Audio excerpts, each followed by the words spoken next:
ये first question है भोजन के घटक, और ये क्वेश्चन आपके लिए बहुत इंपॉर्टेंट है। थोड़ा आपको इजी लगेगा, लेकिन इजी क्वेश्चन बहुत ज्यादा मिस्टेक होता है। आप कहते हैं ना सिली मिस्टेक, तो वो एग्जाम में नहीं करना है।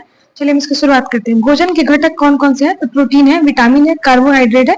Protein, vitamin, carbohydrate. हम हर क्वेश्चन को 2-3 बार दोहराएंगे ताकि आपके दिमाग में बैठ जाए और आपसे सिली मिस्टेक ना हो। आहारी रेशे का दूसरा नाम क्या है? तो रेशो रुक्षांश है। आहारी रेशे का दूसरा नाम क्या है? तो रेशो रुक्षांश है। रुक्षांश हमारे शरीर में क्या काम करता है? तो बिना पचे भोजन को बाहर निकालने में हमारे शरीर की सहायता करता है। क्या करता है? बिना पचे भोजन को हमारे शरीर से निकालने में हमारी सहायता करता है। नेक्स्ट क्वेश्चन पे आते हैं। प्रोटीन युक्त भोजन को प्रायः कहते हैं शरीर वर्धक कहते हैं। 4 नंबर क्वेश्चन। अभावजन्य रोग किसे कहते हैं? वे रोग जो लंबी अवधि तक पोषक के अभाव के कारण होती है उसे हम कहते हैं अभावजन्य रोग कहते हैं। कमजोर दृष्टि का लक्षण क्या है? तो क्षीणता है, दृष्टिहीनता है। किस विटामिन की कमी से रिकेट्स होता है? विटामिन डी की कमी से होता है। किसकी कमी से होता है? विटामिन डी की कमी से। भोजन के कौन कौन से घटक है उसको आप टाइप कीजिए, आपको याद है कि नहीं है। और रुक्षांश हमारे शरीर में क्या काम करता है ये भी आपको पता होना चाहिए। बिना पचे भोजन को बाहर निकालता है।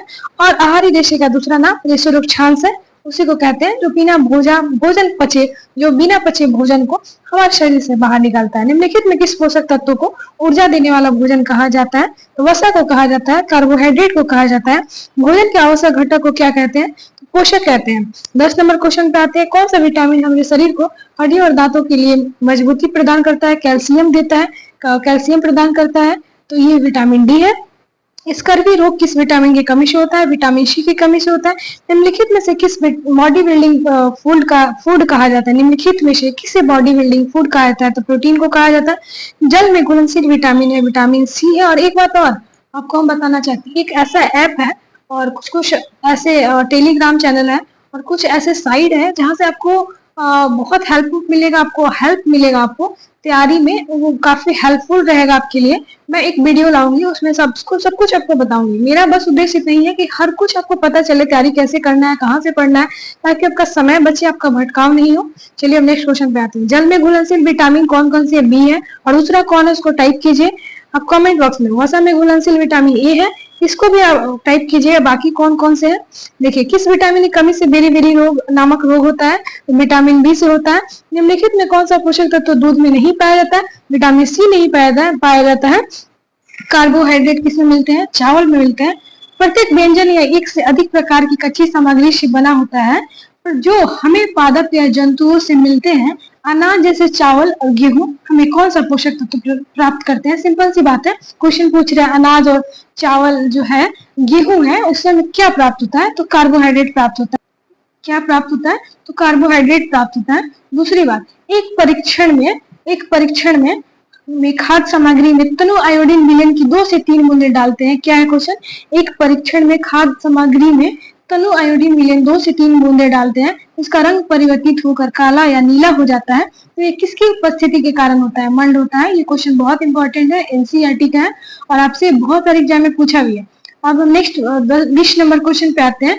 हमें फलीदार पौधे और दालों से प्रोटीन प्राप्त होता है। खाद्य पदार्थों में प्रोटीन के परीक्षण के लिए निम्न में से क्या चाहिए? तो हम जो फलीदार पौधे होता है ना, दाल जो प्रोटीन होता है, उसके खाद्य पदार्थों का जो प्रोटीन का परीक्षण करते हैं उसमें कॉपर सल्फेट विलयन और कास्टिक सोडा चाहिए। कॉपर सल्फेट विलयन और कास्टिक सोडा चाहिए। कोई खाद्य पदार्थ अल्प मात्रा में लीजिए, इसे कागज के टुकड़े में लपेट कर कूटिए, इस पर लगा तेल का धब्बा किसकी उपस्थिति दिखाता है? तो वसा की उपस्थिति दिखाता है। कार्बोहाइड्रेट और वसा की समान मात्रा मिले तो हमारे शरीर को कौन सी ज्यादा ऊर्जा किससे प्राप्त होगी? तो वसा से प्राप्त होगी। प्रोटीन युक्त भोजन को शरीर वर्धक भोजन कहते हैं। प्रोटीन की आवश्यकता किस लिए होती है? शरीर को वृद्धि करने के लिए होती है, शरीर का हमारा वो विकास करता है। और विटामिन ए हमारी त्वचा और आंखों को स्वस्थ रखता है। यह हमें किससे प्राप्त नहीं होता है? इष्ट से नहीं होता है। विटामिन डी हमारी अस्थियों और दांतों के लिए आवश्यक है, लेकिन कैल्शियम से बनते हैं। निम्नलिखित में कौन सा कथन सत्य है? विटामिन विटामिन जो है कैल्शियम का उपयोग करने में सहायता करता है। कोई भी पोषक तत्व ना आवश्यकता से अधिक हो ना ही कम हो। हमारे आहार में पर्याप्त मात्रा में रुक्षांश तथा जल भी होने चाहिए। इस प्रकार के आहार को क्या कहते हैं? संतुलित आहार कहते हैं। शरीर में रक्त में हेमोग्लोबिन कण होते हैं जो भोजन में लौह तत्वों से बनते हैं। इसकी कमी से कमजोरी लगने लगती है। किस बीमारी का लक्षण है? अरक्तता। अरक्तता की कमी है। प्रोटीन किसका उदाहरण है? वृद्धि और निर्माण पदार्थ का। शरीर में ऊतकों का निर्माण होता है प्रोटीन से। ऑक्सीकरण द्वारा शरीर की ऊर्जा की आवश्यकता को पूरा करना किसका प्रमुख कार्य है? कार्बोहाइड्रेट का। घाव भरने के लिए निम्नलिखित में कौन सी विटामिन की आवश्यकता है? सी है। किस विटामिन की कमी से किबुशिश नामक रोग होता है? विटामिन B2 होता है। Vitamin B2। किस विटामिन की कमी से किनोसिस नामक रोग होता है? तो विटामिन B2 होता है। विटामिन सी का सबसे अच्छा स्रोत आंवला है। वे पदार्थ जिनके माध्यम से वस्तुओं को देखा जा सकता है लेकिन स्पष्ट नहीं किया जा सकता उसे पारभासी कहते हैं, और जिनको हम स्पष्ट रूप से देख सकते हैं उसे पारदर्शी कर सकते हैं, उसे पारदर्शी कहते हैं। कौन सी पारदर्शी सामग्री है? पानी हो गया, वायु हो गया, कांच हो गया, आपको पारदर्शी है। किस विधि का प्रयोग करके हम विलयन में ठोस विलय को विभक्त करते हैं? तो वाष्पीकरण का। कांच उदाहरण है पारदर्शी का। विलय पदार्थ होते हैं जो पानी में घुल जाते हैं। जल में विलीन होने वाले जो गैस है ऑक्सीजन है। पानी में विलय द्रव के नाम सिरका और नींबू का रस है। पारभासी पदार्थ कौन सा नहीं है? मोटे पुस्तक नहीं होगा, मोटी पुस्तक आपको नहीं होगा। मक्खन का पेपर क्या है? पारभासी है। कोमल पदार्थ कौन सी होती है? जिन पदार्थों को खरोचा जा सकता है, आसानी से संपीड़ित किया जा सकता है, उसे हम कोमल पदार्थ कहते हैं। सर्वहारी श्रेणी में आता है शाकाहारी, मांसाहारी। निम्नलिखित में कौन भोजन के पोषक तत्वों में सम्मिलित है? तो खनिज, लवण या विटामिन। निम्नलिखित में कौन भोजन के पोषक तत्वों में सम्मिलित है? तो खनिज, लवण है, विटामिन है। मानव शरीर की धीमी वृद्धि निम्नलिखित में से किसकी कमी के कारण होती है? तो आप ऊपर पढ़े ही, प्रोटीन जो हमें शरीर वर्धक है उसे अगर कमी होगी तो हमारी धीमी वृद्धि हो जाएगी। मधुमक्खियां फूलों से मकरंद एकत्र कर इसे भंडारित करती है, क्योंकि ये है ना, फूल और उनका मकरंद वर्ष में केवल कुछ समय तक ही उपलब्ध होता है। सबसे पहली बात, आप इसमें कुछ समय याद रखिएगा, कुछ साल दे देता है, कुछ महीना दे देता है, वैसे नहीं रखना है। फटाफट लिखित में कौन खाद्य पदार्थ जानवरों से लिया जाता है? तो दूध, अंडा, मांस ये सब दिया जाता है। केले का कौन सा भाग खाया जाता है? तो केले का खाने योग्य फल होता है। केले का कौन सा भाग खाया जाता है? तो फल खाया जाता है। मांसाहारी जंतु किसे कहते हैं? तो मांसाहारी जंतु जो दूसरे जंतुओं को खाता है उसे मांसाहारी जंतु कहते हैं। ठीक है। निम्नलिखित में कौन सा खाद्य पदार्थ पौधों से लिया जाता है? तो अनाज, फल, सब्जियां पौधों से लिया जाता है। निम्नलिखित में कौन हमारे भोजन का मुख्य स्रोत है? तो पौधे, जानवर दोनों हो जाएगा। कार्बोहाइड्रेट क्या है? कार्बोहाइड्रेट आपको इसमें कार्बन और हाइड्रोजन और ऑक्सीजन होते हैं।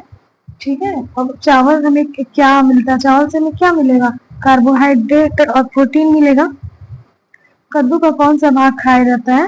तो उसका फूल खाया जाता है। कद्दू का खाने वाला जो भाग होता है वो कौन सा होता है? फूल होता है। वे जानवर जो दूसरे जानवर को खाते हैं कहलाते हैं, क्या कहलाते हैं? ये जानवर जो दूसरे जानवर को खाते हैं क्या कहलाते हैं? मांसाहारी कहलाते हैं। सिर क्या है? मांसाहारी हो जाएगा। कुत्ता एक मांसाहारी सर्वहारी हो जाएगा ना, ये क्योंकि ये सब कुछ खाता है तो ये सर्वहारी हो जाएगा। वे जानवर जो पौधे और जानवर दोनों खाते हैं वो क्या हो जाएंगे? सर्वहारी हो जाएंगे। हमें चीनी कहाँ से? गन्ने से प्राप्त होता है। तोता क्या है? तोता मतलब तोता क्या खाता है? सॉरी, तोता क्या है नहीं है, तोता क्या खाता है? तोता पौधा खाता है।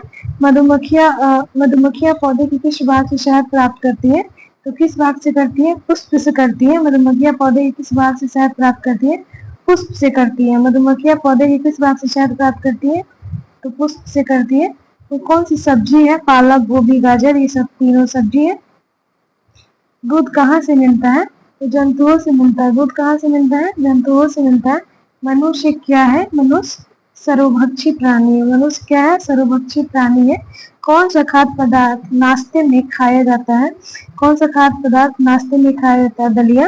मांसाहारी जंतु कौन से हैं? तो शेर, चीता, कुत्ता सब मांसाहारी है। जड़ के रूप में कौन सी सब्जी खाई जाती है? गाजर, मूली, आलू जड़ है। गाजर, मूली, आलू क्या है? जड़ है, इसको याद रखिएगा। गाजर, मूली और आलू, गाजर, मूली, आलू ये सब जड़ है। पादप किसे कहते हैं? पेड़ पौधे को। जड़ के रूप में कौन सी सब्जी होती है? गाजर, आलू, मूली। शाकाहारी जंतु कौन है? गाय, बकरी, हाथी शाकाहारी जंतु है। ये जंतु जो केवल पौधे खाते हैं कहलाते हैं शाकाहारी जंतु कहलाते हैं। शाकाहारी जंतु जो किसे कहते हैं? तो शाकाहारी जंतु जो केवल पेड़ पौधे खाते हैं बाघ क्या है, आप इसका आंसर आप बताइएगा कमेंट बॉक्स में, बाघ क्या है। ठीक है, तो कार्बोहाइड्रेट क्यों जरूरी है, क्योंकि ये हमारे शरीर ऊर्जा का मुख्य कारण है और स्वस्थ भोजन का जरूरी अंग है और शरीर को सुचारू रूप से चलाता है। सर्वहारी जंतु किसे कहते हैं, तो जो मांस खाते हैं उन्हें सर्वहारी जंतु कहते हैं। हिरण कैसा जंतु है, तो हिरण तो शाकाहारी हो जाएगा। सर्वहारी जंतु कौन है, तो सर्वहारी भालू, मनुष्य, कौवा सब हो जाएगा। दूध किन जंतुओं से मिलता है, भैंस, गाय, बकरी सभी से मिलता है।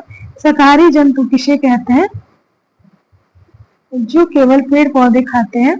हमें चीनी किससे मिलती है, गन्ना से मिलती है। मांसाहारी जंतु किसे खाते हैं, जो दूसरे प्राणी जंतु खाते हैं उसे मांसाहारी कहते हैं, मांसाहारी जंतु। पादप किसे कहते हैं, पेड़ पौधे को पादप कहते हैं। चावल की खेती में कौन सी फसल में आती है, चावल का खेती किस फसल में आएगा, तो खरीफ फसल में आएगा। पौधे जो अपना भोजन स्वयं बनाते हैं उन्हें हम क्या कहते हैं, स्वपोषी कहते हैं। बहुत सुबह के भोजन को क्या कहते हैं, नाश्ता कहते हैं। कार्बोहाइड्रेट क्या है, इसमें कार्बन, हाइड्रोजन, ऑक्सीजन होता है। अंकुरित बीजों में किसकी मात्रा अधिक होती है, तो किसमें होती है, प्रोटीन की मात्रा अधिक होती है। किस पौधे के बीजों का सेवन किया जाता है, सोयाबीन का। अनाज किसका समृद्ध स्रोत है, कार्बोहाइड्रेट का। फूलों के रस को क्या कहते हैं, तो मकरकंद कहते हैं। निम्नलिखित में कौन हमारे भोजन का घटक नहीं है, तो ऑक्सीजन नहीं है। अन्न हो जाएगा, फल हो जाएगा, सब्जी हो जाएगा, लेकिन ऑक्सीजन नहीं होगा।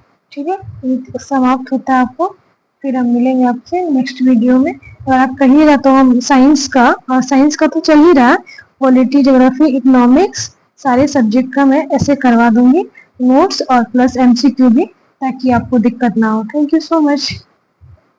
दो रहा और इसके क्वेश्चन है, फटाफट हम लोग लगा लेते हैं। 40-50 क्वेश्चन है, ज्यादा नहीं है। भोजन के घटक कौन कौन से हैं, तो प्रोटीन है, विटामिन है, कार्बोहाइड्रेट है। ये सारे आंसर आपको सही हो जाएंगे। निम्नलिखित में कौन सा कथन सत्य है, तो विटामिन ए दृष्टि की हानि होती है, विटामिन B1 बेरी बेरी होता है, विटामिन डी रिकेट्स होता है, ये भी सही है। चपाती, दाल, बैगन कैसा भोजन है, तो शाकाहारी भोजन है। भोजन खाना क्यों जरूरी है, क्योंकि हमारे शरीर को ऊर्जा देता है, काम करने की शक्ति प्रदान करता है। जीवित रहने के लिए भोजन बहुत जरूरी है। तीनों सही हो जाएगा। आहारी रेशे क्या है, तो ये साबुत खाद्यान्न है, दालें है, आलू है, ताजे फल है, सब्जियां हैं। और चावल, सांभर तथा भिंडी कहाँ से मिलते हैं, ये पेड़ पौधे से मिलते हैं। रक्तता रोग शरीर में क्या प्रभाव पड़ता है, ये तो कमजोरी ला देता है, कमजोर हो जाती है स्त्रियां, स्पेशली थोड़ा स्त्रियों को थोड़ा ज्यादा होता है। भोजन के आवश्यक घटकों को क्या कहते हैं, तो पोषक कहते हैं। जंतुओं में कौन सा भोजन मिलता है, जंतुओं से तो दूध, दही, पनीर, घी, मांस मिलता है। रतौंधी रोग किसकी कमी से होता है, विटामिन ई की कमी से हो जाता है। आहारी रेशे का दूसरा नाम क्या है, आहारी रेशे का दूसरा नाम क्या है, रक्षांश है। प्रोटीन 6 प्रकार के होते हैं, कितने प्रकार के होते हैं, 6 प्रकार के होते हैं। वसायुक्त भोजन किसको कहते हैं, तले हुए भोजन को, और चिकनाई वाले भोजन को वसायुक्त भोजन कहते हैं। रुक्षांश का हमारे शरीर में क्या काम है, तो बिना पचे भोजन का जो बाहर निकालता है उसे रुक्षांश कहते हैं। प्रोटीन युक्त भोजन कैसा होता है, तो शरीर वर्धक होता है। अभावजन्य रोग किसे कहते हैं, भोजन में किसी पोषक की कमी लंबी अवधि तक जब रहती है उसे अभावजन्य रोग कहते हैं। आयोडीन की कमी से कौन सा रोग होता है, तो घेगा रोग होता है, जिसे गाइटेड भी कहते हैं। कमजोर दृष्टि डैश का लक्षण है, किसका लक्षण है, क्षीण दृष्टिहीनता का लक्षण है। 19 नंबर क्वेश्चन, भोजन के घटक कौन कौन से हैं, तो भोजन के घटक आपको प्रोटीन हो जाएंगे, विटामिन हो जाएंगे, कार्बोहाइड्रेट हो जाएंगे। भोजन को ज्यादा पकाने से क्या होता है, तो भोजन को ज्यादा पकाएंगे तो विटामिन नष्ट हो जाएगा, लाभदायक प्रोटीन खनिज लवणों की हानि हो जाएगी। चपाती, दाल और बैंगनी से हमें क्या मिलता है, तो हमें प्रोटीन और विटामिन मिलता है। यकृत का सामान्यतः कितना भार होता है, तो 1500 ग्राम से लेकर 2000 ग्राम तक होता है। संतुलित आहार किसे कहते हैं, संतुलित आहार उचित मात्रा में पोषक तत्व कोई संतुलित आहार कहते हैं। पेड़ पौधों से कौन सा भोजन मिलता है, तो दालें, सब्जियां, फल, अनाज और ये सब कुछ मिलता है। चावल, सांभर, भिंडी हमें कौन से तत्व मिलते हैं, ये आप हमें क्वेश्चन इसका आंसर आप कमेंट बॉक्स में दीजिएगा। चावल, सांभर, भिंडी से हमें कौन से तत्व मिलते हैं और ये हमें कहाँ से प्राप्त होते हैं, दोनों का आंसर। हमारे भोजन में कौन सा कार्बोहाइड्रेट पाया जाता है, तो मंड, शर्करा दोनों पाया जाता है। चावल, सांभर, भिंडी हमें कौन से तत्व मिलते हैं? जैसे हमने अब बोला कि आप कमेंट बॉक्स में बताइएगा, तो आप तो बताए नहीं, तो चलिए ठीक है, हम ही बता देते हैं। कार्बोहाइड्रेट, प्रोटीन और विटामिन, चावल, सांभर, भिंडी से हमें कौन से तत्व मिलते हैं? तो कार्बोहाइड्रेट, प्रोटीन और विटामिन मिलते हैं। हमारे भोजन के मुख्य घटक कौन कौन से हैं? कार्बोहाइड्रेट है, प्रोटीन है, वसा है, विटामिन है। किस विटामिन की कमी से रिकेट्स होता है? विटामिन किस कमी से होता है रिकेट्स? हमें आप इसे कमेंट बॉक्स में बताएं। इसका आंसर क्या होगा? निम्नलिखित में से वसा के स्रोत कौन से हैं? तो वसा के स्रोत मूंगफली और गिरी मछली, ये तीनों हो जाएंगे। चावल, सांभर, भिंडी में कौन सा भोजन है? ये कौन सा भोजन है? चावल, सांभर, भिंडी शाकाहारी भोजन हो जाएगा। विटामिन ए की कमी से कौन सा रोग होता है? तो विटामिन ए की कमी से दृष्टिहीनता, रतौंधी होता है। निम्न में से कार्बोहाइड्रेट के स्रोत हैं आलू, चावल, शकरकंद, तीनों हैं। आहारी रेशे क्या है? साबुत दाने, दालें, आलू, ताजे फल, सब्जियां, ये सारे हैं। पोषक तत्वों को ऊर्जा देने वाला भोजन कहा जाता है। किस पोषक तत्वों को? तो वसा, कार्बोहाइड्रेट, दोनों को हो जाएगा। भोजन के आवश्यक घटकों को क्या कहते हैं? पोषक कहते हैं। निम्नलिखित में कौन सा विटामिन हमारे शरीर को हड्डियों और दांतों के लिए कैल्शियम का उपयोग करने में मदद करता है? तो विटामिन डी हो जाएगा। निम्नलिखित में कौन सा रोग आयरन की कमी से होता है? तो खून की कमी। ऊर्जा देने वाला भोजन किसे कहते हैं? कार्बोहाइड्रेट को कहते हैं और प्रोटीन को भी कहते हैं। ये दोनों आंसर सही हो जाएगा। हमारे आहार में प्रोटीन की कमी के कारण क्या होता है? तो पेचिश होता है। प्रोटीन की कमी अगर हो जाएगी तो पेचिश हो जाएगा। निम्नलिखित में किसे बॉडी बिल्डिंग फूड कहते हैं? तो प्रोटीन को कहते हैं। स्कर्वी रोग किस विटामिन की कमी से होता है? स्कर्वी रोग किस विटामिन की कमी से होता है? विटामिन सी की। स्कर्वी रोग किस विटामिन की कमी से होता है? तो विटामिन सी की कमी से होता है। चलिए, ये समाप्त हुआ, फिर हम आपको मिलेंगे नेक्स्ट वीडियो में। थैंक यू सो मच, और प्लीज जितना हो सके उतना शेयर कीजिए आप सब, बस हम यही आपसे चाहते हैं, और अपना सहयोग ऐसे ही बनाए रखें। Thank you so much.